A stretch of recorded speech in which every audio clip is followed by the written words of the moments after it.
ಸಚಿವ ರಾಮಲಿಂಗಾರೆಡ್ಡಿ ಸಂಧಾನ ಎಲ್ಲ ನಿವಾರಣೆಯಾಗಿದೆ ಎಂದಿರುವ ರಾಮಲಿಂಗಾರೆಡ್ಡಿ ಅವರು ಏನು ಹೇಳಿದ್ರು ಅದನ್ನೇ ನಾನು ಹೇಳೋದು.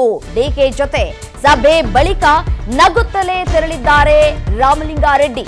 ರಾಜೀನಾಮೆ ವಾಪಸ್ ತೆಗೆದುಕೊಳ್ಳುವ ಬಗ್ಗೆ ಯಾವುದೇ ರೀತಿಯಾದಂತಹ ರಿಯಾಕ್ಷನ್ ಅನ್ನ ಅವರು ಕೊಟ್ಟಿಲ್ಲ. ಜಯನಗರದ ಹೋಟೆಲ್ ಒಂದರಲ್ಲಿ ಡಿಕೆ ರಾಮಲಿಂಗಾರೆಡ್ಡಿ ಚರ್ಚೆಯನ್ನ ನಡೆಸಿದ್ದಾರೆ. ಸಿಎಂ ಡಿಕೆ ಮನವೊಲಿಕೆಗೆ ಸೈಲೆಂಟ್ ಆದ ರಾಮಲಿಂಗಾರೆಡ್ಡಿ 2.5 ಗಂಟೆಗಳ ಕಾಲ ನಡೆದ 1-to-1 ಮಾತುಕತೆ. ತಮ್ಮ ನಿಲುವಿನ ಬಗ್ಗೆ ಇನ್ನೂ ಕೂಡ ಸ್ಪಷ್ಟಪಡಿಸಿಲ್ಲ ಸಚಿವ ರಾಮಲಿಂಗಾರೆಡ್ಡಿ. ನೋಡಿ, ಸಚಿವ ರಾಮಲಿಂಗಾರೆಡ್ಡಿ ಅವರು ತಮ್ಮ ಅಸಮಾಧಾನವನ್ನ ವ್ಯಕ್ತಪಡಿಸಿದ್ರು. ಗ್ರೇಟರ್ ಬೆಂಗಳೂರು ಪ್ರಾಧಿಕಾರ ಅವರು ವಶಕ್ಕೆ ತೆಗೆದುಕೊಳ್ಬೇಕು ಅನ್ನುವಂಥದ್ದನ್ನ ಕೂಡ ಅವರು ಇಲ್ಲಿ ವ್ಯಕ್ತಪಡಿಸಿದ್ರು. ನನಗೆ ಆ ಖಾತೆ ಸಿಗಬೇಕು ಅನ್ನುವಂಥದ್ದನ್ನ ಅವರು ಬಹಿರಂಗವಾಗಿಯೇ ಕೂಡ ಹೇಳುವಂತಹ ಕೆಲಸವನ್ನ ಮಾಡಿದ್ರು. ನಾನಾಗಿಯೇ ನಾನು ಏನು ಯಾವ ಒಂದು ಖಾತೆಯನ್ನು ಕೂಡ ಕೇಳಿಲ್ಲ, ಅವರಾಗಿದ್ದವರೇ ಬಂದು ಮಾತನಾಡಿದ್ರು. ಆದ್ರೆ ನನಗೆ ಭಾರಿ ಅನ್ಯಾಯ ಆಗಿದೆ, ಆತ್ಮಸಾಕ್ಷಿಗೆ ನಾನು ಗೌರವವನ್ನ ಕೊಡ್ತೇನೆ, ಆತ್ಮಸಾಕ್ಷಿ ವಿರುದ್ಧವಾಗಿ ನಾನು ನಡೆದುಕೊಳ್ಳೋದಿಲ್ಲ ಅಂತ ಹೇಳಿ ನಿನ್ನೆ ರಾಜೀನಾಮೆಯನ್ನ ಘೋಷಣೆ ಮಾಡಿದ್ರು.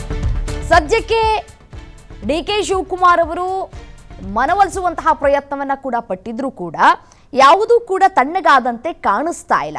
ಎಲ್ಲ ನಿವಾರಣೆ ಆಗಿದೆ ಅಂತ ಹೇಳಿ ರೆಡ್ಡಿ ಅವರು ಮೇಲ್ನೋಟಕ್ಕೆ ಹೇಳ್ತಾ ಇದ್ರು ಕೂಡ ಒಳಗಿನ ಅಸಲಿ ಕಥೆಯೇ ಬೇರೆ ಅಂತ ಕೂಡ ಹೇಳಲಾಗ್ತಾ ಇದೆ.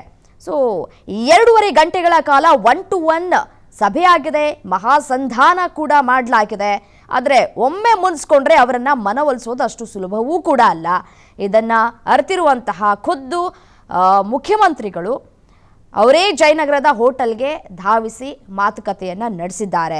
ಬರೋಬ್ಬರಿ 2 ಗಂಟೆಗಳ ಕಾಲ ಇಬ್ಬರೂ ನಾಯಕರು 1-to-1 ಮಾತುಕತೆಯನ್ನು ನಡೆಸಿದ್ದಾರೆ. ಸಿಎಂ ಸಿದ್ದರಾಮಯ್ಯ ಹಾಗೂ ಡಿಕೆ ಶಿವಕುಮಾರ್ ಅವರ ಜಂಟಿ ಮನವೊಲಿಕೆಗೆ ಕೊನೆಗೂ ಹಿರಿಯ ನಾಯಕ ರಾಮಲಿಂಗಾರೆಡ್ಡಿ ಸೈಲೆಂಟ್ ಆಗಿದ್ದಾರೆ. ಯಾವುದೇ ರೀತಿಯಾದಂತಹ ರಿಯಾಕ್ಷನ್ ಕೊಟ್ಟಿಲ್ಲ. ಸಚಿವ ಸ್ಥಾನ ವಿಚಾರಕ್ಕೆ ಸಂಬಂಧಪಟ್ಟಂತೆ ಏನು ರಾಜೀನಾಮೆ ಕೊಟ್ಟಿದ್ದೀರಲ್ಲ ಅದನ್ನು ವಾಪಸ್ ತೆಗೆದುಕೊಳ್ತೀರಾ ಅಂತ ಕೇಳಿದಾಗ ನೋ ರಿಯಾಕ್ಷನ್, ಅವ್ರು ಯಾವುದೇ ರಿಯಾಕ್ಷನ್ ಕೊಟ್ಟಿಲ್ಲ. ಮತ್ತೆ ನೋಡಿ, ಸಭೆ ಆದ ನಂತರ ರಾಮಲಿಂಗಾರೆಡ್ಡಿ ಅವರ ಮುಖದಲ್ಲಿ ಯಾವಾಗಲೂ ನಾವೇನು ನಗು ನೋಡ್ತಾ ಇದ್ವಿ ಅದೇ ನಗು ಅವರ ಮುಖದಲ್ಲಿ ಕಾಣಸಿಗ್ತಾ ಇತ್ತು. ಆದರೆ ಮಾಧ್ಯಮಗಳ ಪ್ರಶ್ನೆಗೆ ಯಾವುದೇ ರೀತಿಯಾದಂತಹ ಉತ್ತರವನ್ನು ಅವರು ನೀಡದೇ ಇರೋದು ಭಾರಿ ನಿಗೂಢವನ್ನು ಇಲ್ಲಿ ಕಾಯ್ದಿರಿಸ್ಕೊಂಡಿದ್ದಾರಾ ಅನ್ನುವಂತಹ ಪ್ರಶ್ನೆಗಳು ಕಾಡ್ತಾ ಇದೆ. ಮತ್ತೆ ನಮ್ಮ ನಡುವೆ ಎಲ್ಲ ನಿವಾರಣೆ ಆಗಿದೆ, ಡಿ ಕೆ ಶಿ ಅವರು ಮಾಧ್ಯಮಗಳ ಮುಂದೆ ಏನು ಹೇಳಿದ್ರು ಅದನ್ನೇ ನಾನು ಕೂಡ ಹೇಳ್ತೀನಿ ಅಂತ ಹೇಳಿ ನಗುತ್ತಲೇ ಜಾರ್ಕೊಳ್ಳುವಂತಹ ಕೆಲಸವನ್ನು ಕೂಡ ಮಾಡಿದ್ದಾರೆ. ಮತ್ತು ರಾಜೀನಾಮೆ ವಾಪಸ್ ಬಗ್ಗೆ ಯಾವುದೇ ರಿಯಾಕ್ಷನ್ ಕೊಟ್ಟಿಲ್ಲ. ಮತ್ತು ಇಲ್ಲಿ ಮತ್ತೊಂದು ವಿಚಾರವನ್ನು ನಾವಿಲ್ಲಿ